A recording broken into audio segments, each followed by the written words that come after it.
Those, a show that explores the art of sneaker culture. I'm your host, Adam Butler, back with another episode. Thank you so very much for being here. And thank you so much for tuning in to last week's episode, man. Episode 1 of What Are Those was a major success, and it was all because of you. Thank you so much for tuning in, man. Big shout out to TJ for joining me last week. Now, I got a cool guest this week as well. My man Patrick Dempsey is in the building. We called him Sneaker Grandpa. There's a funny story behind that. But if you don't know who Sneaker Grandpa is, just know that he's one of the coolest sneakerheads in the game. All right, he's been on all sorts of publications. The man was even a model on Saucony.com. I'm not joking with you, and I'm 100% jealous of that. I wish I was a model on Saucony.com. I wish they came to me and said, you know what, Adam? I think you're cool enough and handsome enough to be on the front page modeling our shoes for our Father's Day edition.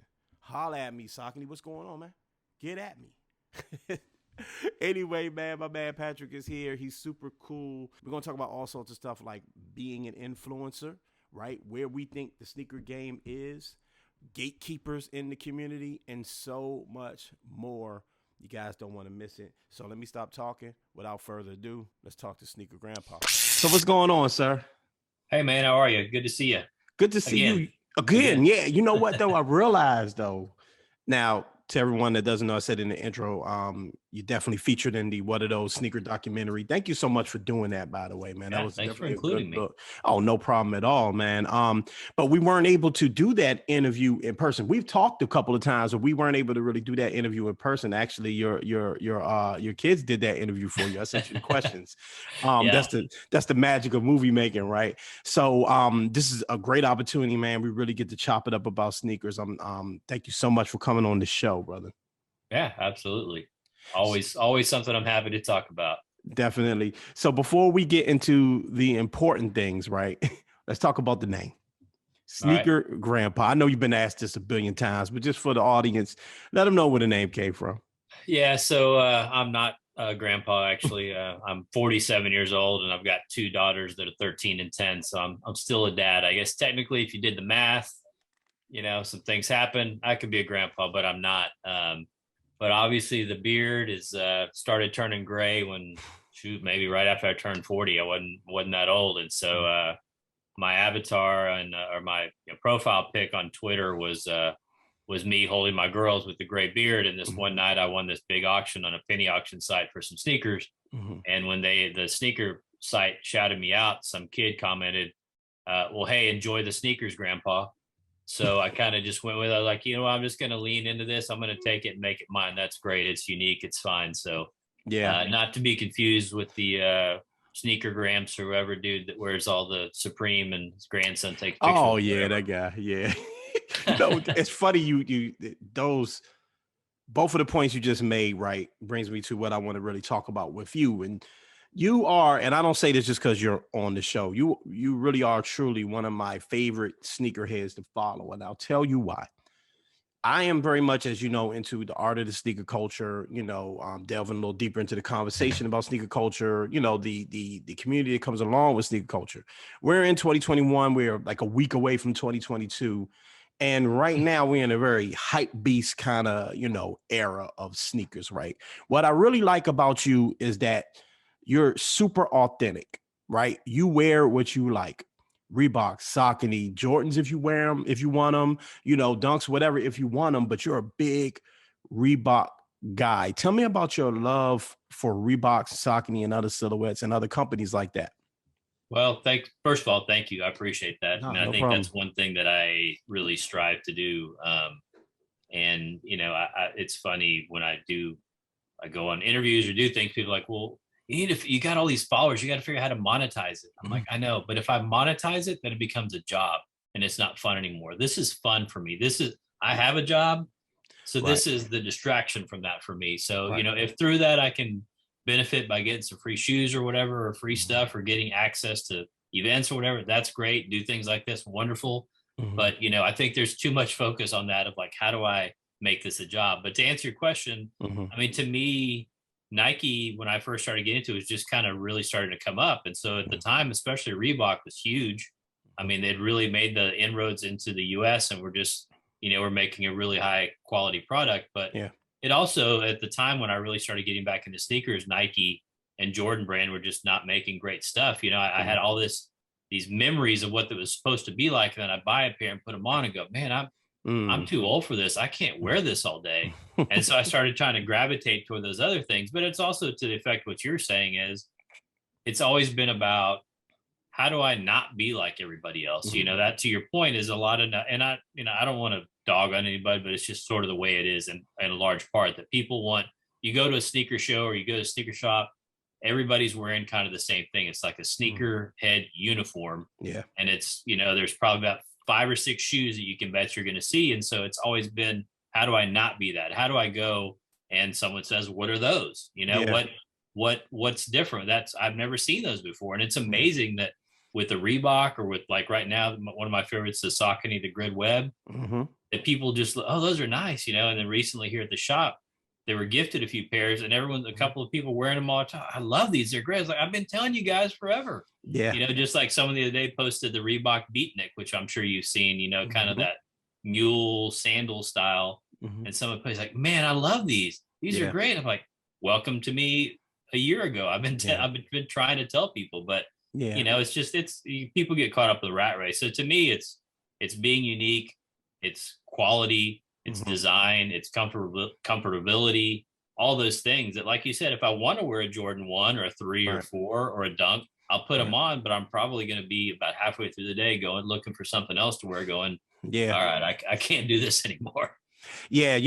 I always say, sneaker culture is a subculture of hip hop culture, and hip hop culture, when it began, was all about individuality and being different. Even when it comes to the music, it was, don't bite my style, don't bite my lyrics. And now, and at the risk of sounding, old and curmudgeonly, like, I'll be turning 40 in about a month. So, we're considered old heads in the game, but, with the risk of sounding like that, I yearn for the days where sneaker culture goes back to that. I do think we're headed back with thrift culture. People really wanted to stand out with their clothing and the way they look, and that really reflects on sneakers too. You spoke about something that really stood out, where you say, people talk about monetizing your Instagram, and you have a healthy following on Instagram, right? Sure. This yearning to be an influencer nowadays. There's so many people that just want to be influencers. Do you think that sort of interferes with the truth in sneaker cultures, if you will? Yeah, I think so. I mean, I've said it before and I'll say it again, that if you're referring to yourself or calling yourself an influencer, you've kind of already lost, right? Like if you're calling yourself OG, I mean, those type of things, to me, it just should be more organic. And I guess because I'm lucky that it's kind of been that way. I mean, I progressed with growing a decent following, and then got featured on Sneak Peek, which was totally random. And then my followers blew up, and then suddenly, you're the pretty person in the room that the company's like, oh, hey, try these socks, try these sneaker cleaners, try these, whatever it is. And so, it's cool. But my thing has always been authenticity. So, there are a lot of things I get offered that I'm just like, nah, I'm good. Like, that's not me. Yeah. I'm so caught up in, I don't ever want to give the appearance of you're losing that authenticity. And to your point, I don't think a lot of people do, because I think I get the questions. I get the, man, how do I want to be an influencer. I want to get free stuff. And it's like, for what? For the sake of getting it free? Right. Is that sort of what makes you feel good? Because then you feel good, or then you feel that people like you more, or I mean, it's an interesting, I mean, it is what it is. It's just, that's how it is. But I've always been with whoever approaches me with giving me something, of saying, 1, I'm going to give you my honest opinion. 2, I'm not committing it. Because I've had people say, we just ask that you post 3 pictures and 2 videos and next do a review. I'm like, I'm not doing all that. Unless you're writing a check, which I'm not really interested in. I'm not doing all that. You're welcome to send it to me, and I'll post it and I'll wear them and I'll give my opinion, but that's where it stops. But you're right. I mean, if people just want to they want it to want it. It's sort of like the Kardashian effect or others of being famous for being famous. You didn't do anything. You're famous, and because you're famous, and nothing to your name to accomplish. And I think there's a whole generation right now that's their goal. Yeah. I agree with you 100%. The Kardashian syndrome, instant microwave fame, but also from guys like our perspective, I'm blessed. I get to talk about this for a living, right? Like I literally talk about sneakers for a living. That's wonderful, right? Like you're getting free stuff, and people just and you're modeling for Saucony and all of this stuff, right? And people and people see that, and they envy it and they want to do it because I get it. Like they want free stuff and but I think that you get where you want to get in life with anything that you do, anything that you're interested in, you get it from being authentic. When you're trying to shoehorn it and force it, then that's when you run into a problem. And then that's when you're just basically chasing your tail around, begging to be an influencer. I agree with you. If you're calling yourself an influencer, or if you're trying to label yourself an influencer, you're already wrong. Just do what you love and talk about what you love. Again, you don't have to get paid to do it. You can still find ways to enjoy what you do and have it as a great hobby without having to stress yourself out and make it into like a job. You know what I mean? Yeah, absolutely. Yeah, No, man. I mean, it's totally that way. But and we've talked about before, sort of the hype beast culture, and you know, that's one thing. But at one point, you and I were both young kids who were following the trends and maybe setting some, but following them. So I get that, and I see that more as a teaching opportunity, especially with two young kids. And I've had this discussion recently with one of my daughters to say, be your own person. Like if you spend the whole time trying to follow the herd and do what everyone else does, then that's be yourself. Yeah. Be the one that other people want to be. Be the one that sets that trend. But on the other end of that, we've talked about too, are the gatekeepers that this is sneaker. We've been doing this for us to be the old guy. No. At one point we were young and we were coming into it, and somebody taught us and schooled us to things. So it's our responsibility to do that rather than just say, nope, no more room. It's full. You're never going to do it again.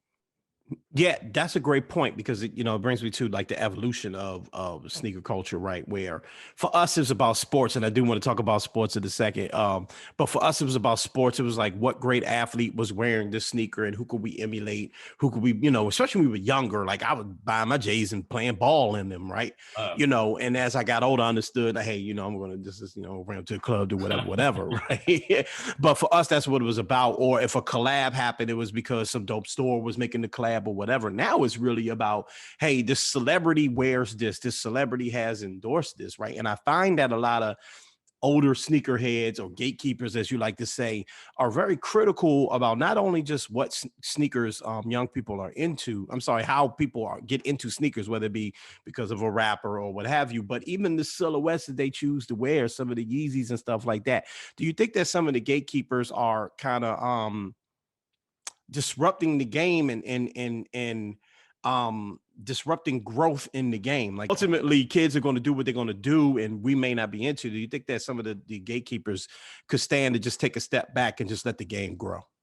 Well, I mean, I think you said it in what you were saying is, when we were younger, we were doing it because of the athlete that we liked or whatever. So it's not that much different. Just because it's not that athlete playing in that shoe, there was probably very little that we were buying or wanting to have that we didn't see on someone else, whether it was, like you said, rappers, whether it was an actor, whether it was athletes. We didn't just invent it. So the fact of who they're emulating is just a little bit different. So, but again, same deal. Like, instead of being critical, why don't you educate and bring that point up? Oh, well, this model, nobody even liked that. Well, somebody does now, the New Balance 550 or whatever. Well, this was, or these dunks went to the outlets 3 years ago and I got them. Well, good. Then you don't need a new pair. Let the next generation, just because they weren't hot when you got them at the outlets, that doesn't give you any type of extra credibility. Let everybody else pay retail or resell for them. What is it to you? You got your pair, move on. Yeah. But if people just feel such a need to criticize and gatekeep, and I think we have such a responsibility to set an example, and just there's room for everybody. I mean, there really is. Yeah. There's no need for it. And you can just ignore it. It's just like anything else out there. You could just as easily stay in your lane, do your thing, worry about yourself, and not do that. Because in the end, the purity is going to be there, right? All that extra is extra. So just the essence and the purity is going to stay there. So just let it go. It's going to evolve. Evolution is just a natural part of life, right? You can't stop it. Music evolves, cultures evolve, all things evolve, man. I want to transition into sports. sports are, no matter what, sports will always be a big part of sneaker culture, streetwear culture, all sorts of things. You got your hat on. I know you're a big baseball guy. You're a Mets guy. We're a little bit of rivals because I'm a Nationals dude. I So, know, I you know. you took my Y'all boy. don't have any. Y'all don't have any players left. So We don't have anybody left. I Just don't take Soto from us, please. know. Okay. I got it. But just got to talk to me about how, what influence baseball had on you, your style, your sneakers of choice, anything like that. I mean, going back to your point earlier, worrying about what other people think is that because of my age, I don't really care. I mean, I'm going to wear what I like and rock what I like. I think I've found myself going back to jeans and a t-shirt and a baseball cap. I mean, that's just kind of basic for me. Like you're wearing a sweatshirt or just a crew neck, solid. I like supporting brands that I like just the design. I'm not going to buy it just because it's Supreme or whatever, but I'm not going to not buy Supreme just because it is Supreme. If I see a Supreme shirt I like the Supremes one or the Jizza one, I own like 3 Supreme shirts, but it was because I liked the content. So, but yeah, I mean, my wife laughs. She's like, "Oh, great, another T-shirt. Oh, great, you really needed another baseball cap." I know, but this one, the underbill's gray. The other one's, black or whatever. So, yeah, I mean, I'm lucky in that I work in a creative environment, and I'm one of the bosses here, so I get to wear sneakers every day. Yeah. I might mix it up with khakis or something, but I've kind of just gotten to that point where I'm all about being comfortable and just kind of being myself. And I automatically, if I put something on that it feels more like I'm doing dress up than being myself, then I kind of go, maybe that's not the best choice. So, but yeah, as far as sports go, I mean, that it was like you said, I mean, it was Michael Jordan and people like that were influencing those type of things of what you wanted and what you saw. And I often wonder, and I've had this discussion with people of what current silhouettes in 20, 30 years are the kids going to be wearing. Is it going to be the LeBron 8, the 9, some KDs or what? I mean, I'd be curious to see what that is, or is that just kind of changed completely because of how wide the sneaker world is now? I think it's, there's 2 sides to that answer. I think you just said it, right? Like the sneaker world is wide. So for us, first of all, there weren't as many drops. No, we were younger, it was like one sneaker, I don't know, maybe a month, maybe it probably wasn't a month, but the big sneaker a month, right? I know I wasn't buying, 5, 6 pairs of sneakers a month when I was in my teens, not for sure, right? No. So there's so many drops now, but I do think that it goes back to that gatekeeper conversation and that conversation about new silhouettes that look extremely ugly to me. Some of the Yeezy stuff, things that are coming out, right, that is innovating the game. And Kanye, I can have my problems with him, politically or whatever, but when he says that, hey, my goal is to innovate and create new. Just because he creates something new or whoever, just because, like I said, Reebok may come out with a silhouette that I may not rock, but Nike could come out with a silhouette that I wouldn't wear. I still appreciate the innovation. So who knows what that silhouette will be? The Chuck Taylor has stood the test of time, right? We're still wearing Chuck Taylors, right? There's certain sneaker silhouettes that have been around 30, 40 years. The Jordan 1 is obviously that old too, but it'll probably just continue on, just like the Chuck Taylor will continue on, just like the Stan Smith will continue on silhouettes like that, right? The shell toe, whatever, we'll have the Air Force One. Yeah. But I think that, some of the Yeezy stuff, I think the 350 is a silhouette that will stay around because it's a comfortable silhouette. You know what I mean? I think that's where the world is going with comfort and leisure. We just talked about it. So it's interesting to think about what's going to be hot. When my son is 7 right now, when he's 17, when he's 27, it is interesting to think about, but that's why innovation is important in sneaker culture. That's why we have to let the young people get involved in it, and people that have artistic minds get involved in it so they can grow it and so it doesn't become stale, Yeah, no, because if you and I were in charge of it, then we would have probably kind of stopped about 10 years ago and we'd be done, right? There'd be nothing new. But now I completely agree. There's plenty of things that I was finally, after buying things and then not wearing them, realizing there are certain things, like you said, I appreciate this. It's a pretty shoe. It's a nice looking shoe. I'll never wear it, so I can appreciate it for what it is. Someone else enjoy it, but I don't need to have it. And that took a while to get there, of how many pairs, or some of the retro Jordans of I like this. Well, you know what? It just doesn't really work for me. It worked for me 30 years ago, but now not so much. So let me just keep that memory up here. I've got a picture. I've owned a pair. Let them go. But it's so hard because to your point, like the release schedule is just insane. I mean, Yeah. I was joking the other day because all these dunks come in. I was like, I think really they've just got a color wheel that they just spin and Yeah. go, okay, it's orange and brown, and we're gonna call it the whatever. Okay, next one, spin it, and the same with the Jordan 1. Yeah. I mean, how many you just I get it, and they Yeah. sell, so I get Yeah. why, but it's just at a certain point you just go, I don't need that.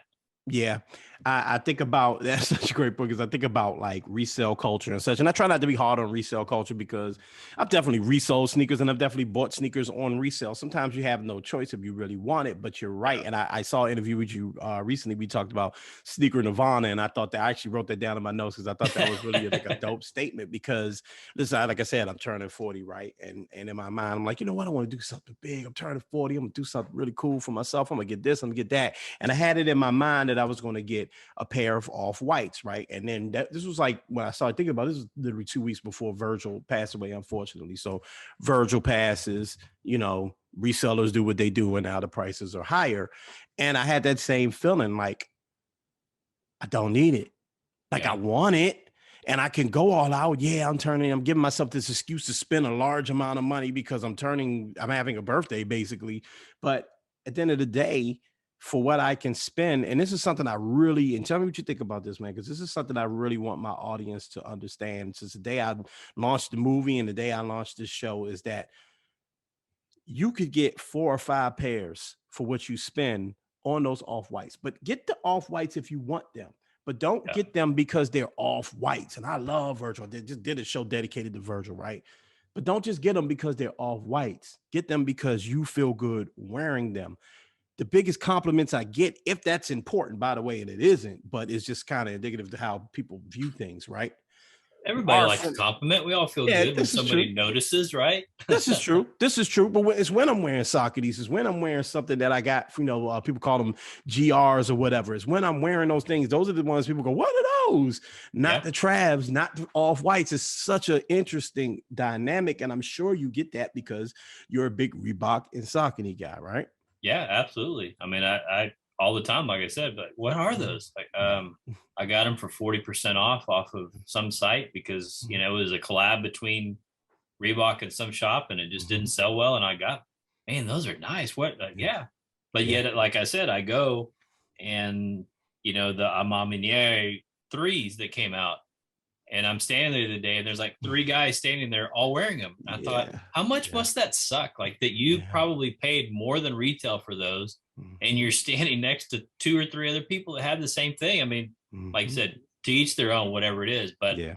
you can't really even stand out if you're doing that. But I mean, I love it. It's the cheaper I can get the pair and the Yeah. more, and like you said, it'll be some trash shoe that I've not trash, but you know what I mean? Mm-hmm. Like cheap price wise shoe that and it's always weird because it's non-sneaker people when you're out there going, a client or something, man, those are nice. You go through that going, I haven't even worn that. I forgot I had these. And I'm getting more compliments on these where like you said, I could walk in a pair of off whites and people Yeah. are going, Yeah. okay, who cares? So Right. Yeah. yeah, Yeah. yeah, it's an interesting concept, but I said we're at the age where we're at that advantage that Mm-hmm. I mean, for one, I'm not around sneaker people all the time, while my Yeah. peers are not that way. Right. But I'm also not my self image and worth are not based on others' opinions of me in that same way than if you're younger and learning, and that's what it is. But yeah, I Yep. mean, I'm amazed at how many times I walk around and see people wearing just a classic leather or a club C. Yeah. I think Yeah. the younger generation has kind of embraced those shoes and just the plain white old Mm-hmm. of both of them. And I always almost make it a point to stop and go, hey man, those are nice Reeboks. So Yeah, man. Yeah, I agree, brother. I agree, man. Thank you so much for joining me again. I know I've said it yeah, like 8 times, but I really mean it. no, Thank you I so much, appreciate it. man. Much love Okay. to you and the family, and we'll talk again soon. Okay. Thanks, man. Shout out to my man, Sneaker Grandpa. Thank you so much again for joining me and talking about all things sneakers, man. You super cool, bro. And thank you all for tuning in, man. Listen, this is the last time I'll be talking to you in 2021. The next time you guys see this mug or hear this voice, it will be in 2022. And I pray that your 2022 is everything that you need it to be. All right? Everything that you need it to be. Let's change something coming in the new year. Those promises we make to ourselves, let's make sure we keep those promises, right? Those goals we set for ourselves, let's make sure we achieve those goals moving forward. All right? No matter how small or how big, do your thing next year. Because why not? If the past 2 years have taught us anything, is that we can lose things real quick, right? All those small things that we take for granted, we can lose those things really, really quick. So cherish your family, all right? Take care of yourself. Go on that trip you've been meaning to go on, right? Go for that raise, get that promotion, start that hobby, start that collection. All of those things you want to do, hit that treadmill, join that health club, whatever it is that you've been wanting to do it in 2022. It's so important. If this show is about anything, it's about enjoying the small things in life and cherishing the things that make you smile. Sneakers make me smile. For you, it could be something else. Just make sure you stay close to that thing that makes you smile, man. Do that for me. All right? So until next week and next year, ladies and gentlemen, I'm Adam Butler. Again, thank you so much for joining me. Please follow me, MSR_Adam. That's MSR_Adam for all updates on this show and what's going on with me. Follow the OMF Network on My Feet Network, the On My Feet Network, and follow the Up On Game Network, man. Take care of yourselves, mind your mental health, stay fresh, and be great.